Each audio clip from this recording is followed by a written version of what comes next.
एक छोटे से कस्बे में समीर नाम का एक लड़का रहता था। बचपन में पिता की मृत्यु हो जाने के कारण परिवार की आर्थिक स्थिति बड़ी दयनीय थी। समीर की माँ कुछ पढ़ी लिखी जरूर थी, लेकिन उतनी पढ़ाई से नौकरी काम मिलने वाली थी।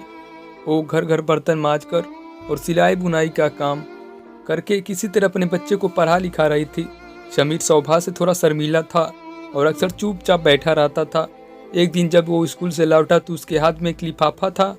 उसने माँ को लिफाफे पकड़ाते हुए कहा, माँ, मास्टर साहब तुम्हारे लिए एक चिट्ठी भेजी है, जरा देखो तो इसमें क्या लिखा है। माँ ने मन ही मन में पढ़ी और मुस्कुरा कर बोली, बेटा, इसमें लिखा है कि आपका बेटा काफ़ी होशियार है। इस स्कूल के बाकी बच्चों की तुलना में इसका दिमाग बहुत तेज है और हमारे पास इसे पढ़ाने लायक शिक्षक नहीं है, इसलिए कल से आप इसे किसी और स्कूल में भेजें। यह बात सुनकर समीर को स्कूल न जा सकने का दुख तो हुआ, पर साथ ही उसका मन आत्मविश्वास से भर गया कि वो कुछ खास है और उसकी बुद्धि तीव्र है। माँ ने उसका दाखिले का स्कूल में करा दिया। समय बीतने लगा। समीर ने खूब मेहनत से पढ़ाई की।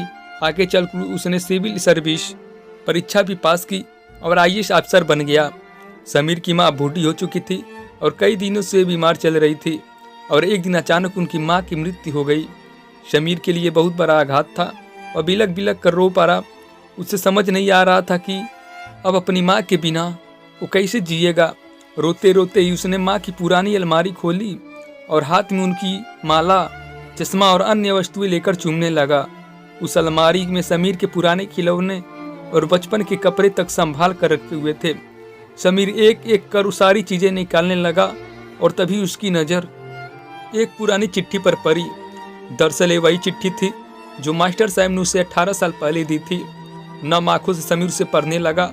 आदरणीय अभिभावक, आपको बताते हुए हमें अफसोस हो रहा है कि आपका बेटा समीर पढ़ाई लिखाई में बेहद कमज़ोर है और खेल कूद में भी भाग नहीं लेता है। जान पड़ता है कि उम्र के हिसाब से समीर की बुद्धि विकसित नहीं हो पाई है, अतः हम इसे अपने विद्यालय में पढ़ाने में समर्थ हैं। आपसे निवेदन है कि समीर का दाखिल किसी मंद बुद्धि विद्यालय में करवाएं अथवा खुद घर पर रखकर इसे पढ़ाएं। सादर प्रिंसिपल। समीर जानता है कि भले अब उनकी माँ इस दुनिया में नहीं रही, पर वो जहाँ भी रहें उनका ममता, उनका आशीर्वाद सदा उस पर बना रहेगा। दोस्तों, रुडयार्ड किपलिंग ने कहा, God could not be everywhere and therefore he made mothers. भगवान सभी जगह नहीं हो सकते, इसलिए उसने माँ बनाई। माँ से बढ़कर त्याग और तपस्या की मूर्त भला कौन हो सकता है। हम पढ़ लिख लें, बड़े होकर कुछ बन जाएं, इसलिए वो चुपचाप ना जाने कितनी कुर्बानियाँ देती हैं। अपनी ज़रूरतें मारकर हमारे शौक पूरा करती हैं। यहाँ तक कि संतान बुरा व्यवहार करे तो भी माँ उसका भला ही सोचती हैं। सचमुच माँ जैसा कोई नहीं हो सकता। चलती फिरती आँखों से अनजा देखी है, चलती फिरती आँखों से अनजा देखी है।